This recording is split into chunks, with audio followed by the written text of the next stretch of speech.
네, 계속해서 관련 내용 자세히 짚어보겠습니다. 김기흥 국민의힘 대변인, 박성민 전 더불어민주당 최고위원과 함께하겠습니다. 어서 오십시오. 안녕하세요. 네. 자, 잠시 뒤 10시부터 7차 변론기일이 열립니다. 오늘 하루에만 증인 4명이 출석을 하게 되는데 먼저 전반적으로 어떻게 예상하고 계시나요? 아무래도 이제 지난주 헌재 재판에서 증인들이 대통령에게 굉장히 불리할 것이다. 뭐 언론에서는 아니면 민주당 쪽에서 그렇게 얘기했지만 네. 의외로 국민의힘 입장이나 봤을 때는 굉장히 진실에 가까운 홍장원 1차장 메모가 사실 원본도 없고 그다음에 본인이 작성한 것도 아니고 보좌관에 대해서 보좌관이 작성을 했다고 하는데 알고 보니 그 보좌관은 누구도 그 메모를 보지 못했다고 얘기하지 않았습니까? 그리고 곽정근 전 사령관의 어떤 진술도 본인이 대통령으로부터 직접적으로 국회의원이란 얘기를 들어본 적이 없다고 얘기를 했고요. 또 무엇보다도 선정적으로 그날의 상황에 대해서 언론 보도를 통해서 나온 내용은 뭐 도끼를 동원해서라도 문을 뭐 뽀개서라도 쪼개서라도 뭐 국회의원을 끌어내라 얘기했는데 본인은 도끼 얘기를 또 한 적이 없다고 해요. 언론 탓을 했는데 공소장에 의하면 또 본인이 직접 도끼를 얘기하지 않았습니까? 네. 뭐 은도끼냐 금도끼냐 그런 얘기가 있는데 알고 보니까 쇠도끼도 아니고 도끼 자체가 없었습니다. 그러니까 그날의 어떻게 보면 상황에 대해서 많은 정보가 쏟아졌는데 헌재 심판을 통해서 하나하나 지금 교정되고 있는 상황이다 이렇게 생각을 하고 있습니다. 오늘 등장하는 어떻게 보면 증인 가운데 이상민 장관 같은 경우는 대통령과의 어떤 친분이 있다, 이른바 대통령에게 굉장히 유리한 증언을 할 거라 이런 얘기를 하고 있지만 뭐 저는 사실은 잘 모르겠습니다. 무엇보다도 단수 관련해서 지시를 했다는 그런 부분에 대해서 좀 포커스가 될 것 같고요. 무엇보다도 국무회의 본인이 참석한 만큼 국무회의가 한덕수 전 권한대행 같은 경우는 졸속이었다, 과정에 문제가 있었다고 하지만 이상민 전 장관은 이에 대해서 구체적으로 언급은 안 했습니다. 네. 그러니까 본인의 어떤 제한된 상황 속에서 기억에 의존해서 말을 하다 보면 국민들에게 혼란이 될 수 있다는 측면에서 여러 가지 어떤 질문에 대해서 이제까지 대답을 하지 않았는데 헌재에 나온 만큼 어떤 대답을 할지 그리고 그게 윤석열 대통령한테 도움이 될지 아니면 또 다른 반전이 될지 주목을 좀 해야 되지 않을까 그런 생각을 해봅니다. 네, 김 대변인께서 지난주 5차, 6차 변론기일에 대한 내용도 언급을 해주셨는데 지난주 이후에 사실 윤석열 대통령 측에서는 기억이나 증언이 오염됐다라는 표현도 쓰기도 했거든요. 그런 만큼 그것처럼 이제 증인들의 증언이 조금씩 바뀌는 그런 상황이 펼쳐지기도 했는데 오늘은 좀 어떨 거라고 보시나요? 근데 저는 뭐 증인들의 말이 이제 바뀌었다라는 부분에 대해서 좀 동의할 수가 없는 것이 네. 큰 괴는 저는 같았다라고 생각합니다. 그 결정적인 부분은 결국 국회 봉쇄 지시와 의원 체포 지시 또는 의원들을 끌어내서 본회의를 무력화시키려고 했던 조치들 이런 것들이 있었느냐가 핵심이었다고 생각하는데 이 부분에 대해서는 저는 크게 말이 바뀌거나 엇갈리지 않았다라고 생각해요. 뭐 예를 들면 707 특임단장 같은 경우에 말이 바뀐 것 아니냐라고 이제 지적하시는 분도 있었지만 분명히 이야기했던 것은 150명이 안 되게 해야 된다라는 이야기는 들었다라고 얘기를 했습니다. 네. 그러니까 이게 결국에 국회로 군을 투입하고 150명이 안 되게 해야 된다. 그 최정예 부대 요원들이 무슨 일인지도 모르고 국회에 갔던 그 상황 속에서 150명이 돼서는 안 된다라는 얘기를 본인의 이 상사인 지휘관으로부터 들었다라고 하는 것은 결국 국회에서 봉쇄를 해야 된다. 이 본회의 자체를 무산시켜야 된다. 이런 의지와 지시가 있었음을 분명하게 드러내줬던 대목이기 때문에 네. 큰 궤에서 저는 바뀐 바가 없다. 그리고 곽종근 전 사령관 같은 경우에도 뭐 요원을 끌어내라라는 얘기도 있었던 것은 맞으나 그 이전에 이미 인원을 이제 끌어내라라는 지시가 있었다라고 밝혔고 대통령이 본인은 인원이란 말을 쓴 적이 없다라고 했지만 사실 그게 바로 그날 이미 본인이 쓰는 단어라던가 과거 썼던 발언들을 통해서 대통령의 말이 거짓이다라는 게 드러난 바가 있기 때문에 저는 중요한 사안들은 바뀌지 않았다. 그리고 일부 이제 뭐 사령관들이나 이런 분들이 과거 이제 수사에서 진술했던 것과는 달리 좀 방어적으로 말을 아끼는 모습을 보였는데 네. 그게 지금 여러 가지 말이 나오는 게 첫 번째로 김용현 전 장관 측 변호인이 이들을 여러 차례 접견을 했다 이런 얘기가 이제 나오고 있고요. 그리고 헌재에서 어쨌든 이 수사 과정에서 나왔던 뭐 피의자 신문 조서 자체를 증거로 채택해서 볼 수가 있기 때문에 말이 엇갈리거나 말을 아끼는 상황에 대해서 객관적으로 판단할 수 있는 증거와 진술들을 이미 헌재는 볼 수 있다. 그렇기 때문에 저는 지난 그 변론 기일을 보면서 오히려 대통령을 향한 이 일종의 이 여러 가지 진실들이 대통령을 가리키고 있다라고 봤습니다. 예. 그래서 이번에도 아마 물론 뭐 이상민 전 장관 같은 경우에는 지금 언론사 단전 단수 조치에 대해서 직접적으로 개입됐다라고 보이는 만큼 네. 말을 아낄 가능성이 크지만 그 외에 뭐 신원식 국가안보실장이라던가 이런 분들은 또 계엄에 반대했던 것으로 알려져 있고 김웅현 전 장관에 대한 우려를 표했던 것으로 드러나고 있기 때문에 대통령 측의 불리한 이야기들이 나오지 않을까라고 생각합니다. 네. 예, 6차 변론기일도 좀 짚어주셨는데 홍 전 차장과 곽 전 사령관 증언의 신빙성이 흔들렸다라는 네. 입장이시고 맥락은 유지됐다라는 입장이 지금 맞부딪히는 상황입니다. 자, 그런데 지금 이상민 전 행정안전부 장관이 오늘 가장 주목받는 증인인데 양측 모두에서 신청한 증인이란 말이죠. 그래서 어떤 진술이 나올지, 증언이 나올지가 주목되는 상황입니다. 선별적으로 증언할 수도 있다라고 하는 전망도 있는데 이 부분은 대변인께서 어떻게 보십니까? 그러니까 이상민 장관 같은 경우는 판사 출신 아닙니까? 무엇보다도 본인의 말의 어떤 무게에 대해서 본인들은 본인 생각이 어떻게 이게 헌재 재판 과정에서 어떻게 뭐랄까요 인용될지 그런 부분에 대해서 굉장히 생각이 많을 것 같습니다. 예. 그래서 진실에 대해서 얘기할 텐데 이상민 장관이 그때 나와서 뭐라고 얘기했냐면. 그러니까 흩어진 조각들을 국민들에게 그대로 알릴 경우에 국민들이 더 혼란스러울 수 있다 얘기를 했고 모든 사람들은 본인의 어떤 입장에서 본인의 기억에 의존하다 얘기해 보면 상충되지 않습니까? 근데 본인이 이렇게 얘기하다 보면 그게 진실이냐 호도될 수 있고 그렇기 때문에 본인은 뭐라고 얘기했냐면 수사기관을 통해서 얘기한 부분은 다른 사람과의 어떤 소위 말해서 크로스 체킹이 통해서 진실을 찾아가는 과정에 있다. 그런 뉘앙스로 얘기를 했기 때문에 오늘 얼마나 적극적으로 얘기할지 모르겠습니다. 근데 제가 이 계엄 사태를 보면서 느끼는 게 뭐냐면 우선적으로 저희가 확실하게 할 게 있어요. 대통령이 지시한 게 있는 건지 김용현 전 장관이 한 건지 아니면 여러 가지 사람들의 얘기가 사후에 언론이나 아니면 민주당 의원들을 만나면서 그게 맞느냐 뭔가 얘기를 하다 보면 나의 기억이 의식적이든 의식적이지 않든 간에 오염될 여지가 있습니다. 그러다 보니까 이 부분이 진짜 사실관계에 대해서는 뚜렷이 봐야 되고 네. 대통령을 탄핵시키는 부분이기 때문에 제일 중요한 거는 대통령이 직접적인 지시를 구체적으로 했느냐가 관건입니다. 근데 우리가 국회 단수 관련해 가지고 누가 했는가 알아보니까 곽정근 전 사령관이 본인이 했다고 그럽니다. 공포탄, 그다음에 테이저건 사용도 본인이 얘기를 했다고 하는 겁니다. 그러니까 결국 우리는 그날 12월 3일과 6일과 그 이후에 여러 가지 어떤 발언들이 모두 대통령이 뭔가 했다고 강한 인상을 갖고 있고 거기에서 생각을 하는 거죠. 그렇기 때문에 민주당이 계엄이 곧 내란이라는 그 프레임 속에서 모든 걸 바라보고 있었는데 그게 아니라는 거 아닙니까? 그렇다면 이상민 전 장관이 소방 관계자한테 그런 얘기를 했다고 한다면 그 얘기를 직접 대통령이 했는지가 굉장히 중요하거든요. 네. 그런 측면에 있어서 이상민 전 장관의 오늘 어떤 입장 표명이 굉장히 중요할 것 같은데 직접적으로 할지 아니면 이전처럼 말을 좀 아낄지는 좀 봐야 될 것 같습니다. 네. 예, 지금 저희가 화면으로 경기도 의왕에 있는 서울구치소 앞 모습을 보여드리고 있습니다. 아직은 이른 시간이라서 지지자들의 모습이 아직은 보이지 않고 있는 상황인데 지난 6차 변론기일 때는 오전 8시 37분경에 윤석열 대통령이 헌법재판소로 출발했습니다. 자, 박 전 최고께도 같은 질문을 드릴게요. 그러니까 언론사 단전 단수 지시를 대통령이 했느냐가 오늘 밝혀질 수 있을 것인가가 가장 쟁점이라고 볼 수 있을 텐데 이상민 전 장관 오늘 증언에 어떻게 나설 것으로 보십니까? 방어적이고 선택적으로 나서겠죠. 대통령 측에서는 이상민 전 장관이 그래도 대통령 편을 들어주지 않겠냐라고 생각할 수 있을 것 같은데 저는 이상민 장관은 철저하게 본인의 이해관계, 손익관계에 맞춰서 결정을 할 거라고 생각합니다.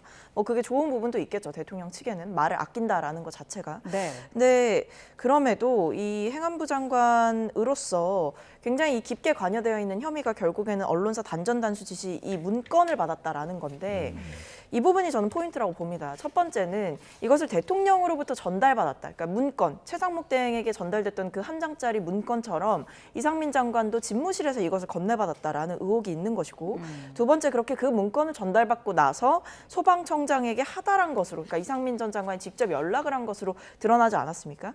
그렇기 때문에 이게 대통령이 뭐 문건은 작성하는 것은 김용현 전 장관이 했다라고 떠넘길지라도 결국 그 문건을 작성해서 김용현 전 장관이 대통령에게 보고를 했고 대통령이 그 문건을 전달했다라고 한다면 대통령도 그 부분에 대해서 승인하고 인지하고 사실상 지휘를 한 것으로 봐야 하기 때문에 이상민 장관이 단순히 독자적으로 단수 지시를 한 게 아니라 대통령으로부터 명령을 받아서 사실상 일을 진행했다라고 볼 수 있는 상황인 만큼 이상민 장관이 말을 아무리 아낀다라고 해도 문건이 있었냐 없었냐에 대해서 정도는 집중 추궁이 있을 수가 있는 것이고 누구로부터 전달을 받았냐라는 이런 구체적 사실관계에 대한 질문이 들어갔을 때 그 질문을 피하기는 어렵지 않겠느냐. 그리고 이미 검찰의 공소장에 보면 윤 대통령이 이 문건을 이상민 장관에게 전달했다라고 하는 사실관계를 검찰 측에서는 적시를 해놓은 바가 있습니다. 그렇기 네. 때문에 설령 이상민 장관이 헌재에서조차도 말을 아낀다라고 할지라도 검찰에서 이 공소장에서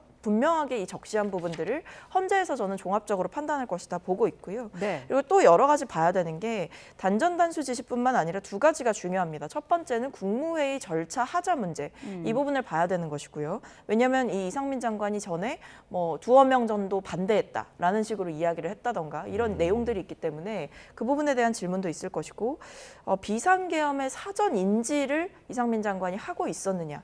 이 부분도 저는 오늘 크게 다뤄지지 않겠느냐라고 생각을 합니다. 네. 그러니까 이것을 종합적으로 보면 이상민 장관은 내란 주요 임무 종사자를 넘어서 사전 모의자의 어떤 신분이 될 수가 있는 거기 때문에 더더욱 방어적으로 나올 것이 예상되는 측면이 있습니다. 그 마지막에 짚어주신 그 부분이요. 이상민 전 장관 같은 경우에는 계엄 선포 직전에 열린 국무회의 이게 네. 정상적으로 진행됐는지를 두고도 문답이 오갈 것으로 보이는데 국회에서는 이것과 관련해서 이 전 장관은 거부권을 행사를 했었고 경찰 조사에서는 당시 회의를 국무회의라고 생각하지 않았다라는 입장을 밝혔습니다. 오늘은 어떨 것으로 보시나요? 그러니까 국무회의가 심의는 하는데 의결은 하는 거 아니지 않습니까? 그러니까 계엄 선포의 요건 중에서 국무회의는 모여서 논의를 하는데 그 가부 결정을 뭐 다수결로 하거나 그런 어떤 절차가 없습니다. 그렇기 네. 때문에 국무회의가 어떻게 보면 그 계엄 발동에 있어서 위법적인 상황이냐, 절차를 제대로 못 지켰느냐의 부분은 논란이 될 여지가 있어요. 왜냐하면 네. 모이긴 모였습니다. 근데 어느 정도 회의를 해야지만 그게 회의를 했다고 인정을 받을 수 있을지. 그렇기 때문에 한덕수 권한대행 같은 경우도 뭐라고 얘기하냐면 문제 졸속이다. 절차적 흠결은 있다. 그렇게 얘기하지만 이게 과연 위법적인가의 질문에 대해서는 말을 아꼈습니다. 네. 왜냐하면 실제로 국무위원들이 적게 모였는데 대통령이 말하고 그냥 들어가서 한 게 아니라 11명이라는 숫자가 됐을 때 어느 정도 얘기를 했는 거죠. 그래서 한 5분 정도 진행됐다고 하는데 이 부분에 있어서 민주당이나 아니면 수사기관 입장에서는 그래도 뭐 기록이 없다. 그리고 안건이 제대로 상정이 안 됐다. 그리고 부서라고 하죠. 뭐 사인을 제대로 안 했다. 네. 이런 어떤 형식적인 논리를 얘기하는 부분이 있는데 그렇다면 계엄이란 거는 대통령 입장에서는 이게 시기가 굉장히 중요하다. 그렇다면 일정 부분 사람들을 기다려서 어느 정도 인원을 채웠을 때 본인의 의사를 표명하고 뭐 반대를 하지만 이거는 본인이 생각해서 하는 거지 않습니까? 예. 그렇다면 그게 과연 위헌적이냐. 그 부분에 있어서는 저는 논란의 여지가 충분히 있다. 이렇게 보고 있습니다. 네. 위헌적이죠. 왜냐하면 헌법 제82조에 보면 뭐라고 나와 있냐면 이 대통령의 국법상의 모든 행위는 문서로서 한다. 이 문서에는 국무총리와 관계위원들이 부서한다라고 분명하게 적시가 되어 있고 그 뒷문장에는 군사에 관한 것도 또한 같다라고 합니다. 그러니까 이 부분이 중요한 이유는 대통령에게 주어진 어떤 통치의 권한들이 있다라고 해서 그것을 남용해서는 안 되기 때문이고요. 문서로 남긴다. 그리고 거기에 국무위원들이 서명을 하고 부서를 한다라고 하는 것은 결국 책임의 소재를 명확하게 한다라는 것이고 문서를 통해서 이 행위가 있을 수밖에 없었던 객관적인 증거물들, 그 과정들을 남기는 것이거든요. 그러니까 이게 헌법에 제82조에 명시가 되어 있다라는 만큼 저는 대통령이 이번에 뭐 위법한 국무회의냐 아니었냐 이 부분이 쟁점이 되는 것을 모를 리가 없다라고 생각을 합니다. 예. 근데 지금 정황들을 보면 애초에 대통령은 이 국무회의를 거쳐서 계엄을 선포할 생각이 없었던 것 아니냐라는 지적 지적도 나오고 있는 만큼 네. 사실상 5분이라고 하는 부서도 없었고 정식적인 회의록이나 회의 안건조차도 올라오지 않았던 국무회의를 국무회의였다라고 부를 수가 있느냐. 그렇지 않다라고 한다면 대통령의 행위는 명백하게 헌법의 위반이 될 수가 있는 겁니다. 예. 네. 자, 앞서서 김용현 전 장관이 국무회의 당시에 계엄에 동의한 사람이 있었던 것으로 안다라고 이제 진술을 했지만 누군지는 밝히지 않았었단 말이죠. 그런데 아무래도 그 이상민 전 장관이 윤석열 대통령 최측근 인물이다 보니까 이상민 전 장관이 그 당사자가 아니겠느냐 이런 의혹도 사실 있거든요. 근데 사실 국무회의에 참석했던 그 장관들 입장에서는 분명히 경찰 조사를 하지 않았습니까? 그러면 만약에 누가 찬성을 했다고 한다면 제가 볼 땐 굉장히 두드러질 거예요. 특정인이 되겠죠. 근데 네. 그 관련해서 이상민 전 장관이 대통령과의 어떤 친분 때문에 그럴 가능성이 있다는 보도는 나왔지만 실제로 했다는 얘기는 안 나오고 있습니다. 그렇기 때문에 저는 김용현 전 장관이 본인이 볼 때는 있다고 했을 때 그게 명시적으로 찬성을 한 건지 아니면 소극적으로 반대하는데 그거를 본인이 볼 때는 뭔가 찬성한다고 느꼈는지 그 부분에 대해서는 좀 더 사실관계를 좀 봐야 되지 않을까. 만약에 명시적으로 찬성하는 사람이 있었다고 한다면 네. 그게 이상민 전 장관이든 아니면 뭐 김문수 전 장관은 없었죠. 장관은 없었기 때문에 누군가 명시적으로 찬성을 했다면 그거는 쉽게 특정이 되지 않았을까 그런 생각을 해봅니다. 예. 네. 자, 박 전 최고께서는 어떻게 보십니까? 계엄에 동의한 사람, 그게 바로 이상민 전 행안부 장관이다라고 하는 의혹에 대해서요. 그렇기 때문에 이상민 전 장관이 말을 아낄 가능성이 크다라고 보고 있습니다. 그러니까 이상민 전 장관과 뭐 김용현 전 장관을 제외하고는 사실 다른 장관들은 무슨 일 때문에 왔는지도 몰랐다라는 식으로 이야기를 하기도 하고 그리고 계엄이라니 이게 무슨 일이냐 이런 반응들이 이제 대부분이었다라고 하잖아요. 뭐 한덕수 총리 같은 경우에는 급기야 계속해서 이 대통령을 말렸다라고 전해지고 있고 그러니까 이런 만큼 이상민 장관이 언급했던 계엄에 찬성했던 사람들이 있었다. 일부라도 있었다라고 얘기하는 것 자체가 본인일 가능성이 크다라고 보이는 거죠. 그리고 이상민 장관 같은 경우에는 워낙 이 대통령과 가까운 인사로 알려져 있고 김용현 전 장관과 이상민 장관 이런 분들이 이제 뭐 이른바 충암파 이렇게 불리지 않았습니까? 네. 그렇기 때문에 이게 이상민 장관이 계속 말을 아끼는 이유가 결국 입을 열면 열수록 본인에게 불리한 이야기를 하게 될 수가 있다라는 생각 때문에 이런 판단들을 본인을 중심으로 하고 있는 게 아닌가 싶습니다. 네. 예. 자, 조금 전에 들은 속보 한 가지 잠시 전해드리겠습니다. 도널드 트럼프 미국 대통령이 철강과 알루미늄 수입품 전체에 25%의 관세를 부과하는 행정명령에 서명을 했습니다. 자, 트럼프 대통령 현재 시간 10일 백악관 집무실인 오벌 오피스에서 이 같은 내용을 담은 포고문에 서명하고 이번 관세에 예외나 면제는 없다라고 밝혔습니다. 자, 트럼프 대통령 예고한 대로 앞으로 이틀 안에 상호 관세 부과에도 나설 것이고요. 자동차와 반도체, 의약품 관세도 검토하고 있다고 덧붙였습니다. 자, 트럼프 미국 대통령 철강과 알루미늄 수입품 전체의 25%의 관세를 부과하는 행정명령에 서명했다는 속보 들어와 있습니다. 자, 계속해서 저희 뉴스 특보 이어가겠습니다. 오후 2시부터는 신원식 국가안보실장이 이제 증인으로 서게 되는데 이상민 전 장관과 같이 국회 측 그리고 또 윤석열 대통령 측 양측에서 이제 신청한 증인입니다. 어떤 점을 집중적으로 물어볼까요? 아무래도 계엄에 대해서 사전에 인지를 했느냐, 뭔가 협의를 했느냐 이 부분이 제일 관건인 것 같습니다. 네. 신원식 전 장관이죠. 국방부 장관이 안보실장으로 가면서 언론에서도 그렇고 민주당에서도 뭔가 이유가 있는 거 아니냐 그런 어떤 의혹을 많이 제기를 했습니다. 네. 근데 신원식 안보실장 같은 경우는 계엄에 대해서 좀 뒤늦게 알았다 이런 얘기를 하고 있지 않습니까? 그렇다면 제가 알기로는 한 여름 정도로 되는데 지난해 여름 정도로 되는데 신원식 전 국방부 장관이 바뀌었습니다. 그렇다면 김용현 전 장관을 통해서 대통령이 예전부터 계엄을 준비하고 뭔가 지시를 한 거 아니냐. 그런데 네. 그 과정에 있어서 당시 장관이었던 신원식 장관은 뭔가 비협조적이고 소극적인 태도를 보였기 때문에 경질을 한 거 아니냐. 사실상 안보실장으로 영전을 했지만 그 자리를 국방부 장관을 김용현 전 장관 측근으로 채운 거 아니냐 그런 부분이 있거든요. 네. 그러니까 결국은 그 부분에 대해서 계엄에 대해서 언제 인지를 했고 아니면 계엄에 대해서 사실상 뭔가 계획을 하는데 도모하는데 어떤 역할을 했는지 그 부분에 대한 어떤 질문이 있을 것 같습니다. 네, 예. 아무래도 계엄의 사전 모의 여부에 대한 그 질문들이 쏟아질 것으로 보이는데 이전에는 드릴 말씀 없다, 뭐 이런 식으로 진술을 하지 않았습니까? 네, 그렇습니다. 근데 뭐 국수본 조사에서는 뭐 김용현 국방장관이 무리를 한 것 같다.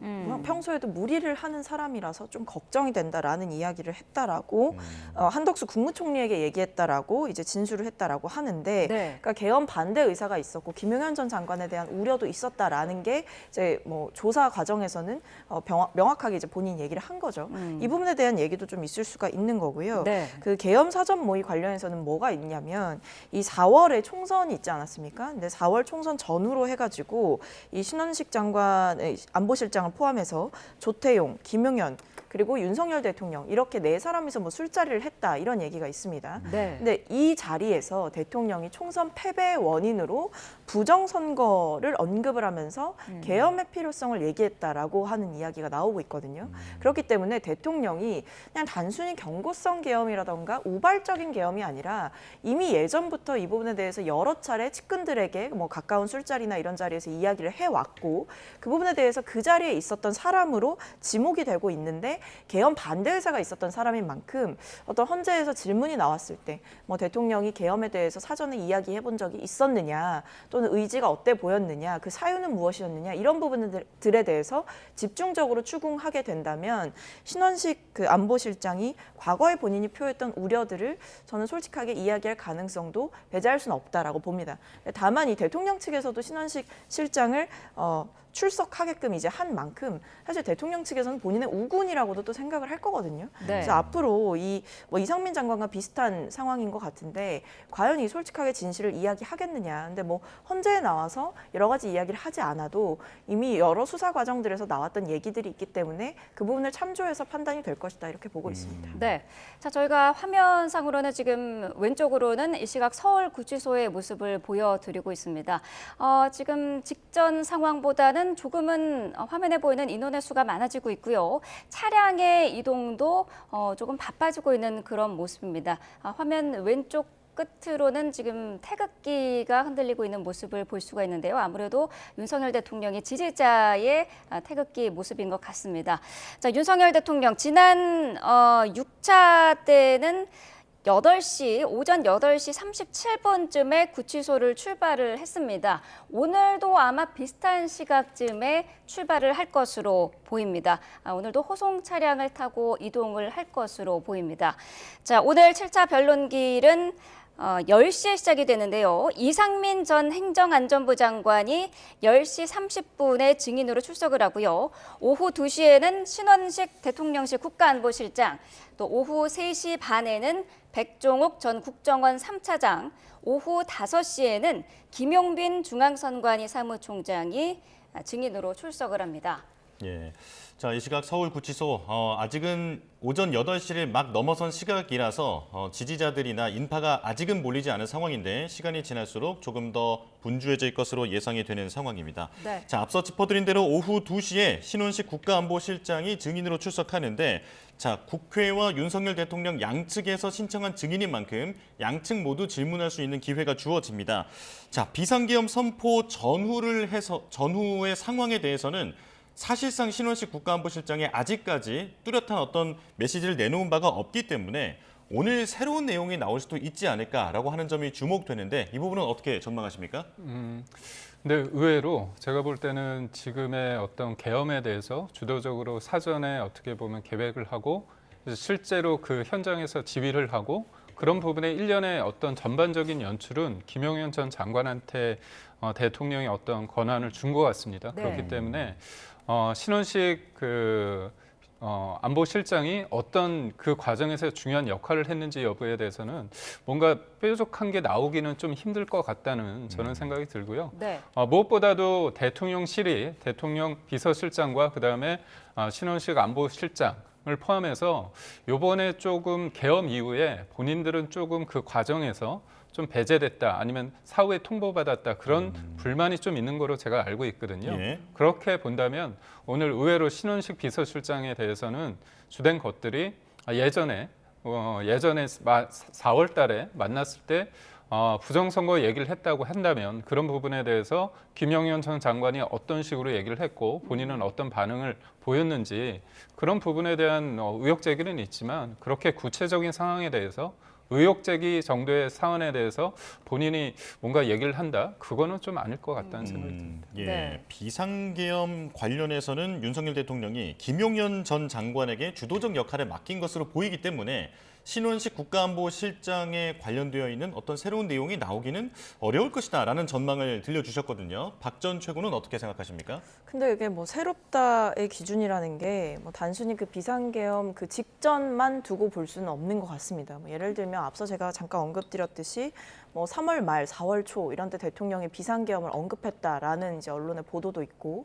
그 자리에서 뭐 다 그 자리에 있던 사람들이 반대를 했고 심지어는 당시에 이제 신원식 그 자리에 있었던 신원식 실장이 따로 뭐 여인영 사령관과 뭐 김용현 장관과 대통령의 발언에 대해서 대응 방안을 좀 논의를 했다. 그러니까 대통령의 말에 반대를 했기 때문에 이 대통령의 의지를 어떻게 좀 꺾어야 되나 이런 부분에 대해 고민을 했다라는 거죠.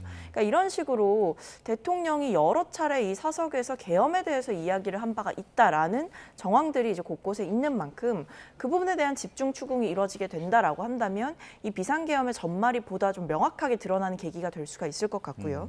그 외에도 이제 뭐 계엄을 선포하는 당일 같은 경우에 뭐 국무회의에 대한 문제 이 부분도 신원식 실장이 좀 답할 부분이 있을 것 같습니다. 네. 그리고 그 외에도 뭐 김용현 장관이 아무리 이제 키를 쥐고 갔다라고 하더라도 그 외에 어떤 대통령이 평소에 어떤 군 인사를 하는 과정이라든지 이런 부분들까지도 저는 쟁점이 될 수가 있다라고 봐요. 왜냐하면 김용현 전 장관이 갑자기 국방부 장관으로 가게 됐던 그 경위에 대해서도 사실은 좀 탐탁치 않다. 이게 석연치 않은 구석들이 있다. 결국 계엄을 준비하는 것 아니냐라는 부분에 대해서 민주당도 그동안 여러 차례 의문을 제기하지 않았습니까? 네. 그러니까 이런 상황들에 대해서 김용현 전 장관이 군 인사에 관여한 적이 있느냐 이런 부분들까지도 핵심적으로 저는 짚어볼 대목들이 많다. 그렇게 하다 보면 신원식 실장이 진실되게 말한다는 전제 하에서는 굉장히 새로운 이야기들 혹은 그 이전의 이야기들이 훨씬 더 많이 나올 가능성이 있다라고 생각합니다. 네.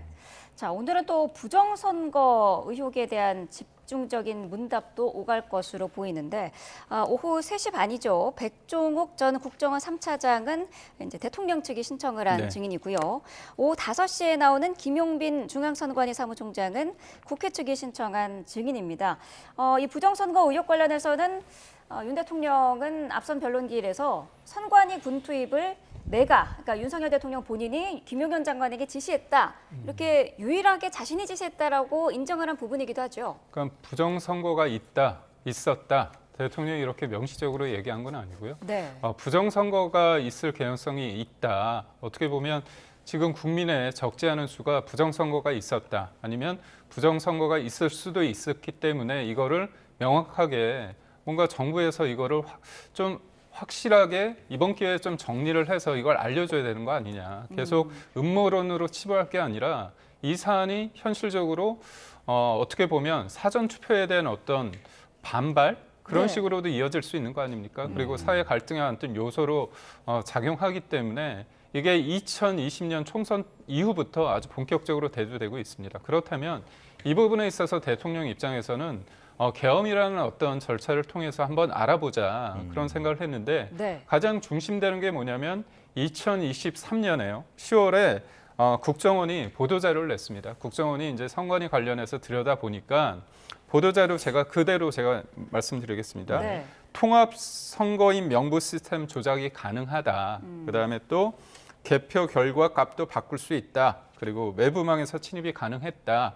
이런 걸 얘기를 했습니다. 결국 뭐냐면 보안에 어떤 취약하다는 걸 얘기를 했죠. 근데 선관위의 입장은 뭐냐면 그게 기본적인 어떤 보안의 상황이 아니라 점검을 하기 위해서 점검을 할 때 모든 것들이 다 있으면 제대로 안 되기 때문에 보안의 등급을 좀 낮춘 상황에서 했기 네. 때문에 그거는 좀 너무 앞서간 거다. 그렇게 네. 얘기를 하더라고요. 그러니까 쉽게 제가 말씀드리자면 문이 좀 열려져 있는데 그 문이 열려진 부분에 대해서 도둑이 거기 들어가서 뭘 훔쳐갔다. 아니면 뭘 놓고 갔다. 거기까지는 모르는 겁니다. 그러니까 부정선거가 있었다고 얘기를 할 수는 없지만 부정선거가 있었을 개연성이 있고 지금의 선관위의 어떤 시스템 자체가 해킹에 굉장히 취약하다는 거죠. 네. 그런 측면에 있을 때 제일 좋은 건 뭐냐면 선관위가 본인들의 어떤 서버에 대해서 포렌식 점검을 받으면 됩니다. 근데 그거를 누군가 하라고 했을 때 안 하잖아요.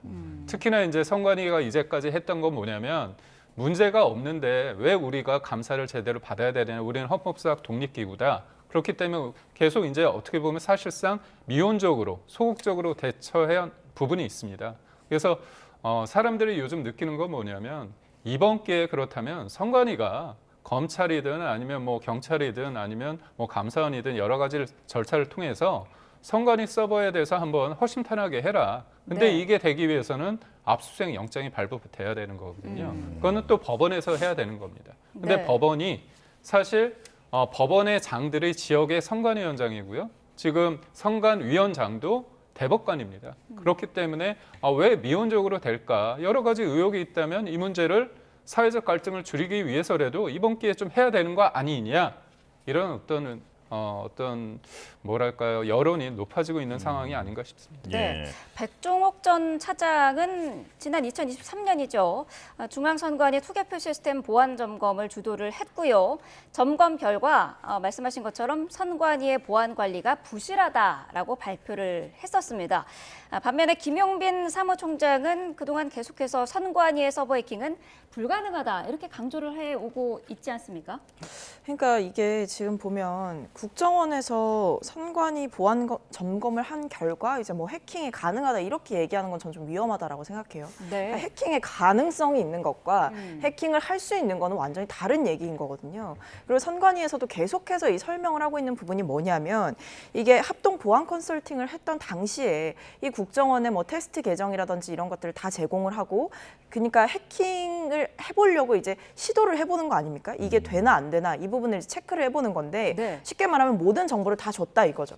선관위에서 이 계정도 주고 뭐 원하는 정보의 구성도도 주고 국정원 측에 다 정보를 제공을 했고 그 다음에 이제 해봤을 때 뭐 침입 탐지 프로그램이라든지 보안 프로그램 이런 것들을 상당히 낮춘 상태로 진행을 했다라는 겁니다. 그러니까 아예 선관위 차원에서 방화벽이 사실상 없는 상태로 진행을 했다라고 봐도 무방한 상태였다라는 거를 선관위에서 계속해서 설명을 했고요. 그 다음에 뭐 일부 이제 취약한 부분이 발견이 됐다라고 하더라도 이 부분을 지적을 받았을 때 즉시 시정을 했고 원한다면 추가 점검에 뭐 이렇게 동의할 의향도 있다. 이런 식으로 계속 이야기를 하고 있습니다. 심지어 국정원은 뭐라 그랬냐면 선관위 보안 점검 결과 부정선거 의혹을 발견하지 못했다라고 국회에 보고했다라고 분명히 나와 있습니다. 근데 이런 부분들에 대해서 왜 어떤 정확한 팩트 체크조차 하지 않고 계속해서 선관위가 불응했다, 협조하지 않았다, 뭐 완벽하게 해킹이 가능하다 이런 식의 저는 좀 급진적인 주장들이 나오는 것에 대해서 매우 우려스럽거든요. 오죽하면 선관위가 계속해서 보도자료를 배포하면서 본인들의 그 상황에 대해서 설명을 하고 그 상황이 해킹이 될 수 있었던 상황이 아니라 네. 모든 정보를 제공하고 테스트를 해보던 상황이었기 때문에 그렇다고 해서 선관위에 있는 모든 방화벽이 없다라고 볼 수가 없는 것이다라는 설명을 분명히 하고 있습니다. 그리고 한 가지만 말씀을 드리자면 아무리 어떤 선관위에 대해서 뭐 문제가 있다라고 하더라도 계엄을 선포해서 군을 선관위로 보내서 그렇게 점검을 할 거는 아닌 거죠. 그러니까 이게 문제가 된다라는 지적을 재차 드릴 수밖에 없는 겁니다. 네. 윤석열 대통령은 내가 선관위에 병력 투입을 지시했다라고 하면서 시스템 스크린 차원이었다라는 표현을 썼거든요. 그러니까 뭐 서버를 확보한다거나 이런 게 아니라 시스템을 전반적으로 살펴보는 그런 정도였다라는 그런 언급이었는데 여기에 대해서는 어떻게 생각하세요? 근데 일단 전반적으로 시스템을 살펴보기 위해서 헌법기관인 선관위에 계엄군이 갔다라고 하는 것 자체가 사상 초유의 일이고 반헌법적인 일이다라는 말씀을 드려야겠고요. 네. 그리고 스크린을 알아보냈는데 왜 이 당직자들의 휴대폰은 뺐습니까? 그리고 왜 케이블 타이 이런 거는 가져가죠? 그러니까 이게 결국에 선관위 직원들에 대한 어떤 물리적 압력을 가하려고 했던 것 아닌가. 그렇기 때문에 더더욱 충격을 받았던 것이고요. 그다음에 대통령의 발언에서 저는 좀 주목을 했던 게 네. 대통령이 계엄을 선포하는 날에는 부정선거 얘기를 안 합니다. 근데 그 뒤에 이제 본인의 SNS 계정이나 이런 부분들을 통해서 뭐 긴 장문의 글들을 올렸는데 거기서는 부정선거의 증거가 너무 많다 이렇게 이야기를 합니다. 너무 많다라고 이제 본인이 그렇게 확신을 하고 있고 그 증거가 구체적으로 있다라고 한다면 계엄 선포 때 그걸 얘기했으면 될 일입니다. 근데 대통령은 그러지 않았죠. 근데 그러고 나서 헌재에 가서는 뭐라 그러냐면 뭐 팩트체크 차원이었다라고 이야기를 합니다. 부정선거 증거가 너무 많다와 팩트체크 차원이었다는 굉장히 말의 농도가 다른 거거든요. 네. 그렇기 때문에 저는 사실상 이 어떤 확실한 증거도 가지지 못한 채로 선관위에 그것도 계엄군을 보냈고 계엄 선포의 이유 중에 하나로 부정선거를 주장한다라고 하는 것은 국가의 시스템을 흔드는 일이죠. 그리고 부정선거 주장을 명확한 근거도 없이 계속해서 이야기를 한다라는 것은 우리나라의 어떤 이 민주주의의 근간을 흔드는 일입니다. 왜냐하면 그렇게 치면 대통령이 주장하는 바에 따르면 지금 국회에 있는 사람들은 부정선거로 당선된 거거든요.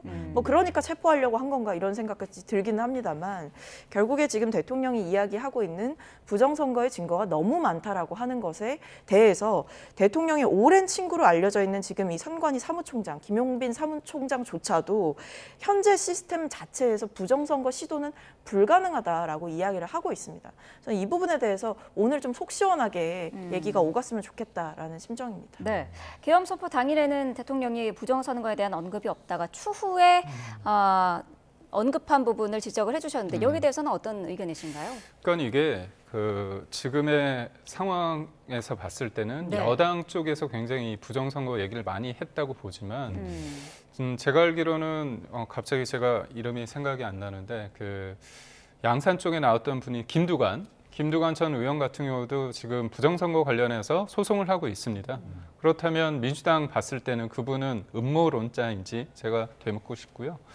또 하나는 뭐냐면 2012년 대선에서 문재인 전 대통령, 문재인 당시 후보가 졌을 때 그때 김어준 씨에 대해서 민주당 많은 분들이 그분의 말의 무게를 많이 믿지 않습니까? 저는 별로 믿지는 않는데 그분이 영화를 만들었습니다. 그 더 플랜이라는 영화까지 만들었죠. 그래서 그 많은 분들이 또 거기에 대해서 뭐 자금을 지원하고 뭐 그런 부분이 있었고 무엇보다도 이재명 대표께서 2014년도에 2012년 대선에 대해서 자유당 시절 그때보다 더 심했다 그런 얘기까지 하셨거든요. 그래서 네. 저는 이게 여야 관련해 가지고 이게 의혹이다 음모론이다 그렇게 단순하게 치부할 게 아니라 사실관계를 좀 확인하는 차원에서 이번에 헌재의 어떤 상황을 좀 저는 이번 기회에 좀 뭔가 정리하는 상황으로 가야 된다 그런 생각을 합니다. 그리고 저는 부정선거가 있었는지 여부에 대해서는 잘 모릅니다. 전 만약에 있었다면 저는 부정선거를 주장하시는 분들에 의하면 저는 저번 선거에서 이겼거든요. 3%로 제가 졌기 때문에 이겼다고 그 명단에 있습니다. 저 기분 좋은 일이죠. 다만 이게 제가 알지 못하는 상황 속에서 이걸 단순히 있었다, 부정선거가 있었다, 아니면 없었다 이렇게 딱 아직 단정하기는 쉽지 않다. 하지만 누구도 부인할 수 없는 게 뭐냐면 이 부정선거가 있었을 것이라고 믿는 분들이 적지 않다. 이게 단순히 음모론으로 치부하기에는 너무나 적지 않은 숫자이기 때문에 저는 이 부분에 대해서 확실하게 짚고 넘어가야 된다 이렇게 생각합니다. 예. 네. 5차 변론길에서 나왔던 윤 대통령의 증언을 다시 한번 좀 짚어보겠습니다. 선관위 군 투입을 내가 김용현 장관에 지시했다라는 부분에 대해서 야당은 이게 어떤 정쟁, 의견을 넘어서 법률적으로 상당히 중요한 부분이다라고 강조하고 있거든요. 그러니까 사실상 위헌 행위를 실토한 것이나 다름없다라는 입장까지 나왔는데 이 부분은 어떻게 들으셨습니까? 그러니까 사실 내란이고 위헌적이기 위해서는 선관위를 국헌문란 사실 제대로 기능을 못하게끔 했느냐의 부분 아닙니까? 근데 대통령이 본인이 김용현 전 장관을 통해서 직접 지시했다고 한다는 내용은 뭐냐면 선관위에 관련해서 점검해봐라, 알아봐 달라 그거 내용 아닙니까? 근데 그 과정 속에서 실질적으로 어떤 물리적인 어떤 행사가 이루어졌느냐 휴대전화를 소위 말해서 이렇게 받은 것이 국헌 물론이냐 그 부분은 아니지 않습니까? 예. 그리고 지금 많은 CCTV가 지금 선관위 내부에서 CCTV가 있는 걸 보면 공개된 언론을 통해 공개된 걸 보면 거기 군인 한두 명이 가가지고 서버 관련해서 그냥 촬영하는 거지 않습니까? 그렇다면 그게 과연 국헌 물론으로 되는 부분인지 대통령의 말대로 점검하러 갔는데 그 부분에 있어서 뭔가 물리적인 마찰이 뭐가 있는지 그러니까 제가 볼 때 케이블 타이 같은 경우도 굉장히 선정적인 용어로 많이 쓰여 있는데 이 부분에 있어서 처음에는 민주당 김민석 의원이 계엄 당일날 그 케이블 타이를 손에 들고서 뭐라고 얘기했습니까? 사람들을 뭐 포박하기 위한 어떤 수단으로 쓰였다 얘기를 하는데 그 부분에 대해서는 곽종근 전 사령관뿐만이 아니라 김현태 단장마저도 그거는 문을 뭔가 봉쇄하기 위해서 쓰는 것이다 그렇게 얘기를 하지 않습니까? 그리고 군이 출동할 때는 대부분 케이블 타이하고 그런 것들을 항상 소지하고 있는 겁니다. 그렇기 때문에 그걸 가지고 누구를 실질적으로 포박을 하고 뭔가 어디로 구금하기 위해서 갔다 그렇게 단정 지을 수는 없는 거 아닌가 그런 생각을 합니다. 네, 네. 자, 현재 연결해서 현재 상황 들어봤습니다. 앞서서 저희가 부정선거 의혹에 대한 내용들을 짚어봤는데요. 지금 사실 국민의힘 내에서도 그렇고요. 지금 부정선거 의혹에 대해서 조금 좀 더 알아봐야 되는 거 아니냐라는 지적도 나오고 있습니다. 보니까 지금 국민의힘 김대식 원내수석 대변인은 어제 이런 얘기를 했더라고요. 부정선거 의혹에는 동감하기 어렵지만 부정선거와 부정관리는 다르다고 생각한다라고 언급을 했습니다. 점검의 필요성을 지적을 한 것 같은데 여기에 대해서는 어떤 의견이신가요? 저는 그 말이 그 말 같아요. 그러니까 어. 부정선거와 뭐 부정관리는 다르다. 그러나 이제 부실한 부분이 있다면 점검을 해야 된다. 이게 얼핏 보면 되게 굉장히 객관적인 의견을 제시하는 것처럼 보이지만 결과적으로는 선관위의 어떤 관리 시스템에 문제가 있다라는 핵심적인 주장과는 다를 바가 없는 것 같거든요. 네. 그렇기 때문에 지금 이런 식으로 저는 결국에는 대통령만큼 부정선거에 대해서 적극적으로 주장하기는 중도층을 이제 끌어안아야 되는 과제가 있는 만큼 좀 어렵다라고 보고 있는 것 같은데 그렇다고 해서 이 부정선거를 믿는 핵심 지지층들로부터 이 유리되기에는 좀 위험하다라는 생각을 하고 있는 것 같습니다. 그러니까 두 마리 토끼를 다 잡으려고 하는 거죠. 네. 부정선거에 대해서 그렇게 거리를 두진 않지만 부정선거를 확신하는 듯한 인상은 주지 않으려고 이 굉장히 애매한 스탠스를 취하고 있다. 그러니까 이게 결국에 저는 연기만 좀 피우고 있는 것이다라고 봅니다. 근데 네. 사실 민주정당이라고 한다면 그리고 이 국회의원들이라고 한다면 이런 부분들에 대해서 저는 좀 단호하게 선을 그어줘야 되는 게 맞다라고 생각을 하는데 어떤 명확하게 이제 뭐 부정선거를 믿지 않는다라는 주장을 당에서 전체적으로 하기보다는 상당수의 의원들이 부정선거에 대한 의심은 존재한다 이런 뉘앙스인 것 같아서 좀 매우 우려스럽다라는 말씀을 드려야겠습니다. 예. 네.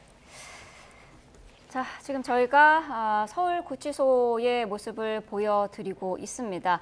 10시부터 7차 변론이 시작이 되고요. 지금 시각이 오전 8시 30분입니다. 지난 변론길에는 37분쯤에 출발을 했습니다. 그렇기 때문에 윤석열 대통령을 태운 호송 차량이 이제 잠시 뒤면은 오늘도 출발을 할 것으로 보입니다. 예. 자, 오늘 증인을 다시 한번 정리해 보면 이상민 전 행안부 장관 오전 10시 30분에 처음으로 심판대에 올라서게 되고요. 그리고 신원식 대통령실 국가안보실장은 오후 2시, 백종욱 전 국정원 3차장은 오후 3시 30분, 김용민 중앙선관위 사무총장은 오후 5시에 이렇게 총 4명의 증인이 출석해서 탄핵 심판이 이어지게 됩니다. 자, 4명이나 되기 때문에 시간이 상당히 오래 걸릴 것으로 전망이 되는 상황이고요. 자, 이 시각 서울구치소 저희가 계속해서 보여드리고 있는데 네. 윤석열 대통령의 출발이 임박한 상황이 되면서 조금씩 경찰 인력까지도 늘어나고 있는 모습입니다. 네. 어제도 윤석열 대통령에게 이제 친윤계 의원 몇 분이 이제 접견을 이제 했는데 국민들 특히 청년들이 나라의 주인이라는 의식을 강하게 가지고 있다라는 소식을 들어서 다행이라고 생각한다라고 이제 대통령이 이 얘기를 했다고 합니다. 최근 들어서 2030 청년층을 네. 겨냥한 메시지들을 꾸준히 좀 내고 있는 것 같은데 어떻게 보고 계시나요? 그러니까 저는 그 민주당에서 지금의 상황을 봤을 때 거리에 나오는 분들의 어떤 외침 그 부분에 대해서 프레임을 좀 준비한 것 같아요. 네. 내란 선전 선동 세력이다. 그리고 또 극우다, 아스팔트 우파다 얘기를 하고 있는데 민주당의 현실 인식이 좀 바뀌고 있습니다. 처음에는 뭐 여론조사 굉장히 높아지니까 본인들한테 불리하니까 여론조사 관련해서 뭐 고발하겠다, 찾아가겠다 그렇게 하면서 관련 법도 만들지 않았습니까? 그리고 뭐 사람들이 지지하니까 그거는 남성 위주다, 극우다 얘기했는데 지금 2030 분들이 많이 참여를 하고 있습니다. 근데 왜 그러냐? 그분들 입장에서는 저는 그 젊은 날의 어떤 사회를 보는 인식 자체가 그 젊은 날에 그게 한번 고정이 되면 그게 좀 오래 가는 경향이 있습니다. 네. 그러다 보니까 지금의 40, 50대 같은 경우는 87년 그 어떤 민주화 상황에 대해서의 그때 현실 인식을 보는 거고요. 지금 2030은 8년 전에 있었던 그다음에 그 이후에 있었던 조국 사태를 거치면서 공정이라는 그런 담론에 대해서 생각을 많이 하고 있습니다. 근데 그 네. 공정이 자, 잠시만요. 지금 윤석열 대통령을 태운 호송차가 출발을 한 것 같습니다. 앞과 뒤에 지금 경호 차량이 붙어 있고요. 자, 지금 보시는 화면 오전 8시 32분입니다. 윤석열 대통령을 태운 호송차가 헌법재판소로 조금 전에 출발을 했습니다. 예, 자 앞뒤로 경호 차량이 있고요. 지금 보시는 가운데 파란색 법무부 호송차에 윤석열 대통령이 탑승한 상황입니다.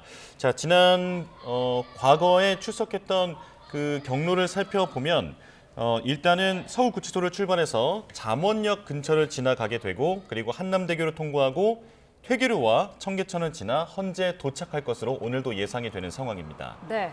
자, 조금 전에 윤석열 대통령이 서울구치소에서 출발을 했습니다. 9시쯤에는 헌법재판소에 도착을 할 것으로 보입니다.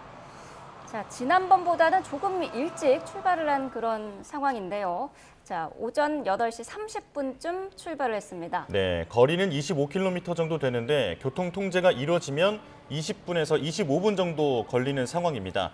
자, 지난 6차 때는 교통 통제 시간이 조금 걸리면서 한 30분 정도 시간이 걸렸었는데 자, 조금 전에 출발한 만큼 오늘은 9시 전에 도착할 것으로 전망이 되는 상황이고요. 네. 자, 그리고 헌재 쪽에도 지금 경찰 인력들이 배치가 돼서 지금 질서 유지에 투입이 됐다라고 합니다. 네.